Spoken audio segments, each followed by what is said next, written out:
नमस्कार, आप देख रहे हैं भारत एक्सप्रेस का डिजिटल प्लेटफॉर्म और मैं हूं आपके साथ आनंद विजय सिंह। आतंकवादियों ने कश्मीर के नदीमार्ग गांव में 24 कश्मीरी पंडितों की हत्या की। यह था नदीमार्ग नरसंहार जो द कश्मीर फाइल्स में दिखाया गया। क्या थी इस क्रूर हमले की सच्चाई और कैसे सेना की वर्दी में आतंकवादियों ने यह घिनौना अपराध किया, इस घिनौने अपराध को अंजाम दिया। चलिए इस वीडियो में आपको पूरी सच्चाई बताते हैं।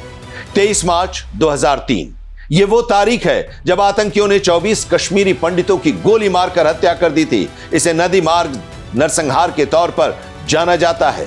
लश्कर ए तैयबा के आतंकियों ने कश्मीर के नदी मार्ग गांव में इस टारगेट किलिंग को अंजाम दिया था। नदी मार्ग में हुआ नरसंहार वही है जिसे द कश्मीर फाइल्स के क्लाइमेक्स सीन में दिखाया गया था।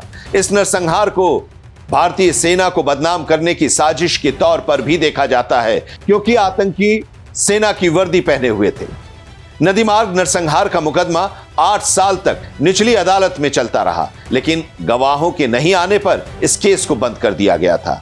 अब जम्मू कश्मीर हाई कोर्ट ने निचली अदालत को इस केस को फिर से खोलने का आदेश दिया है। चलिए आपको बताते हैं कि नदी मार्ग में क्या हुआ था। 90 के दशक में कश्मीर घाटी का माहौल बदल गया था।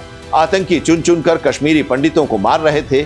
इसके बाद बड़ी संख्या में घाटी से कश्मीरी पंडितों का पलायन हो गया था, लेकिन नदी मार्ग गांव में रहने वाले हिंदुओं ने घाटी छोड़ने से इनकार कर दिया था।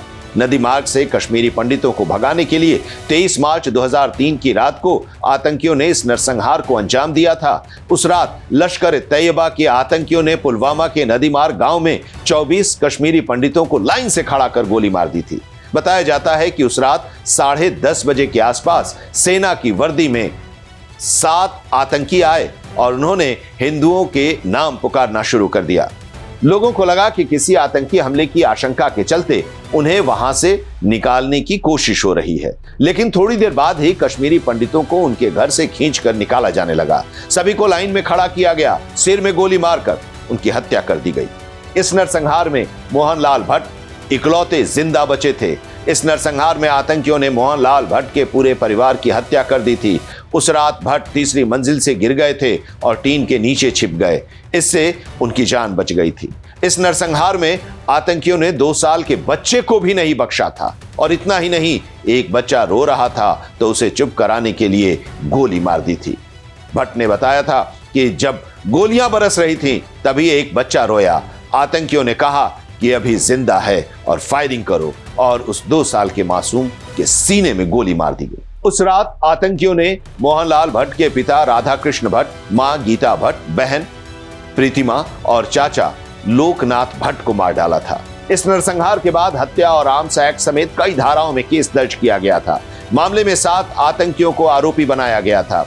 मुख्य आरोपी जिया मुस्तफा था, जो पाकिस्तान में लश्कर ए तैयबा का आतंकी था। नदी मार्ग उस समय पुलवामा जिले में आता था, इसलिए पुलवामा की सेशन कोर्ट में यह मुकदमा चला। बाद में शोपिया जिला बनने के बाद यह केस वहां की सेशन कोर्ट को ट्रांसफर कर दिया गया। इस मामले में कुल 38 गवाह थे, लेकिन सुनवाई के दौरान गवाही के लिए सिर्फ 13 गवाह ही सामने आए थे। वो इसलिए क्योंकि नरसंहार के बाद ज्यादातर लोग गांव छोड़कर जम्मू चले गए थे।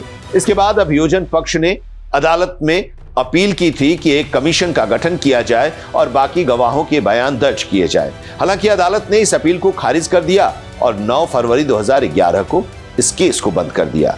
नरसंहार के बाद आतंकी जिया मुस्तफा को गिरफ्तार कर लिया गया था। 2018 में उसे जम्मू की कोट भलवल जेल में शिफ्ट किया गया था। उसने जेल में 18 साल काटे थे।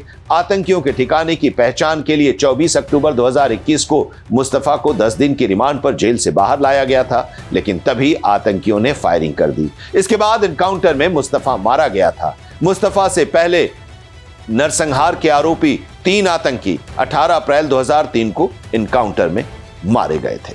तो तमाम खबरों के लिए आप देखते रहिए भारत एक्सप्रेस का डिजिटल प्लेटफॉर्म। नमस्कार।